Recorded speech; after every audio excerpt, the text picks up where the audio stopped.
Just over a week past the election, but a little less than that for the final announcement of the winners in some of Canada's 338 ridings.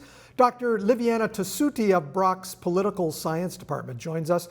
When you look at the results of this election, really there's not a big change from what Parliament looked like before the election. Was it a mistake for Trudeau to call this election? I've said from the beginning, I felt it was an error on his part, both strategically and in terms of the public interest. I never felt that a majority was in the cards for him. I suppose his close confidence or looking at the polls in the middle of the summer saw things differently. I just didn't see things that way. So the outcome was what I was expected.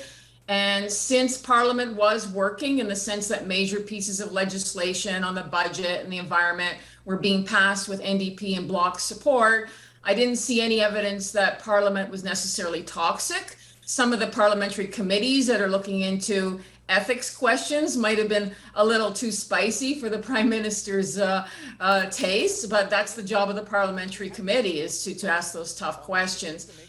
And finally, in terms of the public interest, I think the low turnout shows that many Canadians didn't feel this was a particularly enticing election to participate in. Unfortunately, that should be no surprise because their turnouts were low in other provincial elections held during the pandemic. And also the idea that the rallies that were held across the country potentially put people at risk. Thank goodness not too many cases appear to have been caused by those rallies, but there was a potential for that to happen. So yes, it's nice to have the right to exercise your franchise. Many people around the world don't have that, but I think the timing was wrong and it could have been delayed. The election was a disaster for the Green Party and especially its leader, Andrea Paul. Yes, it was. Unfortunately, Ms. Paul was never able to recover from the headlines about the internal strife within her party. It certainly damaged her party's brand and her reputation. And she's never really had an opportunity to defend herself, I think, and to explain some of the internal strife. So that made it challenging for her to run a campaign, as well as she didn't have access to resources to run an effective national campaign. And strategically, I think she made a mistake to run in Toronto Centre. This is the third time she's lost the riding. It really isn't her territory. Perhaps she made the wrong choice. So I think she's in a bit of trouble. A brave choice, but a very, very risky one.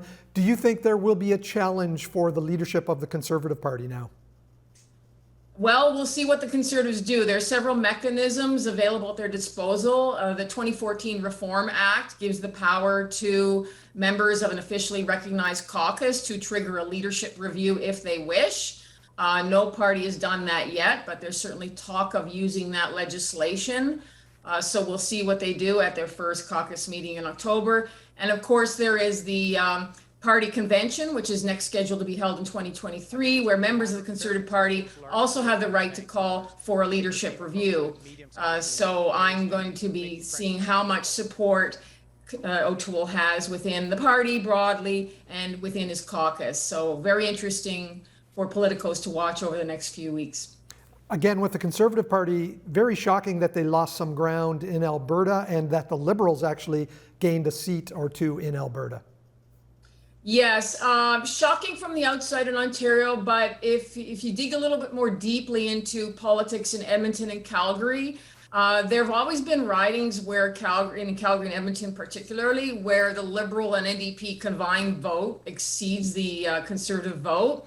And because of the deep dissatisfaction that there is in many urban areas of Alberta with how Jason Kenney has handled the pandemic, it wasn't too much of a surprise to me to see that the NDP held on to Edmonton, Strathcona, and that the Liberals managed to prevail in one Calgary riding where they were deemed to be competitive and a few of those urban Edmonton ridings. So there's a little bit more openness to big government messages in some of those large urban centers in Alberta than there is in rural and Alberta. Dr. Tossuti, thank you so much for joining us today for some election analysis. It was a pleasure, Michael. Have a nice day.